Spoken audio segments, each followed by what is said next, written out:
Details చూస్తే రైతు రుణమాఫీ పేరుతో కాంగ్రెస్ ప్రభుత్వం రైతులను మోసం చేస్తుందని, రైతు భరోసా ఇవ్వకుండా అభిప్రాయ సేకరణ పేరుతో నాటకాలు ఆడుతుందని మాజీ మంత్రి జోగురామన్న చేసిన వ్యాఖ్యలను కాంగ్రెస్ పార్టీ నాయకులు డీసీసీబీ చైర్మన్ అడ్డి భోజారెడ్డి తిప్పికొట్టారు. ఆదివారం కంది శ్రీనివాసరెడ్డి క్యాంపు కార్యాలయంలో ఏర్పాటు చేసిన ప్రెస్ మీట్లో విరుచుకుపడ్డారు. ఆయన వాస్తవాలు తెలుసుకుని మాట్లాడాలని, రైతు సంక్షేమం తమదైతే రైతులు మోసం చేసింది మీరని గ్రహించాలన్నారు. ఎన్ని హామీలు ఇచ్చి గద్దెనెక్కారో, ఎన్ని నెరవేర్చారో ఒక్కసారి గుర్తు తెచ్చుకోవాలన్నారు. అధికారం చేపట్టిన అతి కొద్ది నెలల్లోనే కాంగ్రెస్ ప్రభుత్వం ఇచ్చిన హామీలన్నీ దాదాపుగా నెరవేరుస్తూ వస్తుందని చెప్పారు. తొలి విడతలో 1,00,000, రెండో విడతలో 1,50,000, మూడో విడతలో 2 లక్షల రూపాయల రుణమాఫీ ఆగస్టు 15లోగా చేసి తీరుతుందని స్పష్టం చేశారు. 10 ఏళ్లు అధికారంలో ఉన్న మీరు వెలగబెట్టింది ఏంటో ప్రజలకు తెలుసునన్నారు. రైతుల గురించి మాట్లాడే నైతిక హక్కు బీఆర్ఎస్ పార్టీ నాయకులకు లేదన్నారు. అలాగే 10 ఏళ్ల పాటు కేంద్రంలో అధికారంలో ఉన్న బీజేపీ రైతులకు ఏం చేసిందో చెప్పాలని ఎమ్మెల్యే పాయల్ శంకర్ను ప్రశ్నించారు. కేవలం 2,000 రూపాయల చొప్పున సంవత్సరానికి 6,000 తప్ప ఏం చేయలేదన్నారు.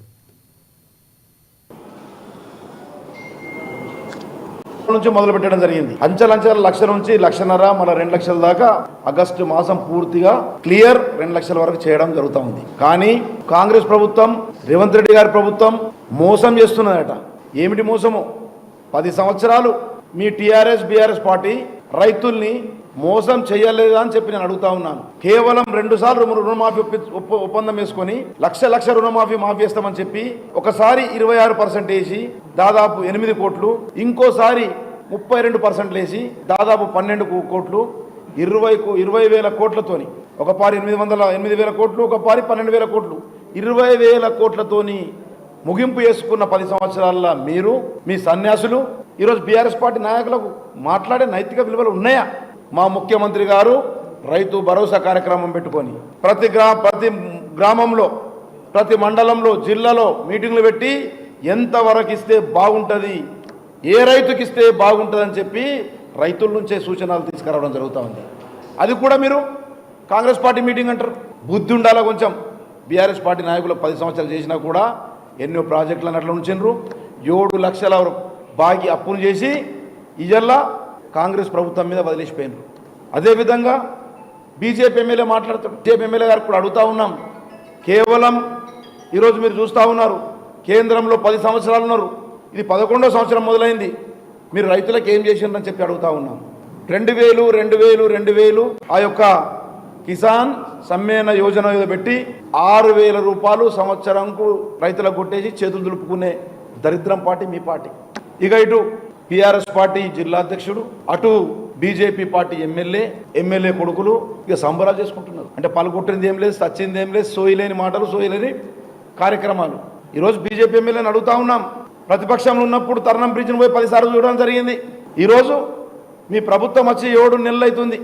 గతంలో కూడా మీ ప్రభుత్వం ఉండే ఆ రోడ్డు కూడా కేంద్రానికి సంబంధించిన రోడే తరుణం రోడ్డు, బేలా నుంచి బోరజ్ వరకు.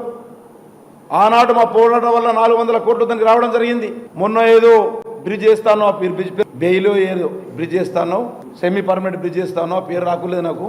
ఆ బ్రిడ్జ్ని ఫస్ట్ చేసి ఆ బేలా మండల సమస్యలు, జైనత్ మండల సమస్యలు ఫస్ట్ తీరాలని చెప్పి నువ్వు గా పని మీద ఉండని చెప్పి ప్రజలు నేను గెలిపించింది ప్రజల శ్రేయస్సు కోసం. ఏదో కాంగ్రెస్ పార్టీని విమర్శించడానికి కాదు, కాంగ్రెస్ ముఖ్యమంత్రిని విమర్శించడం కాదు, కంది శ్రీనివాసరెడ్డిని విమర్శించడం కాదు. మా ప్రభుత్వం ఉంది. మా ప్రభుత్వం తప్పకుండా నిన్న కూడా మా యొక్క రాష్ట్ర మంత్రివర్యులు, వ్యవసాయ శాఖ మంత్రివర్యులు చెప్పడం జరిగింది. ఎక్కడన్నా బై మిస్టేక్ల రైతుకు 1,00,000 రుణమాఫీ రుణమాఫీ రాలే అనుకో, తప్పకుండా మిస్టేక్ని మేము సరిదిద్దుకుంటాం, కఠిన చర్యల అధికారుల కూడా తీసుకుంటామని చెప్పడం జరిగింది.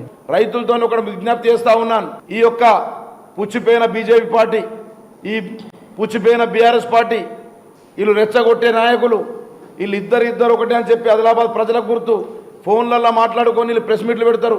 అటువంటి 2 నాయకులు, మాజీ శాసనసభ్యులు, ఆజీ శాసనసభ్యులు, అటువంటి వాళ్ళు వీళ్ళు రెచ్చగొట్టి రైతులు రెచ్చగొట్టి ఏదో చెయ్యాలన్న ఆలోచనతో ఈరోజు మేము 20 సంవత్సరాలు అధికారంలో రామని చెప్పి ఈరోజు వాళ్ళకు ఉంది కాబట్టి రైతుల్ని రెచ్చగొట్టి ఏదో చేయాలన్న ఆలోచనతో ఈరోజు వాళ్ళు ముందుకు పోతా ఉన్నారు. కాబట్టి రైతులతో విజ్ఞప్తి చేస్తూ ఉన్నాం. ఇది రైతుల ప్రభుత్వం, ఇది అన్నదాతల ప్రభుత్వం. దేశానికి అన్నం పెట్టే రైతుకు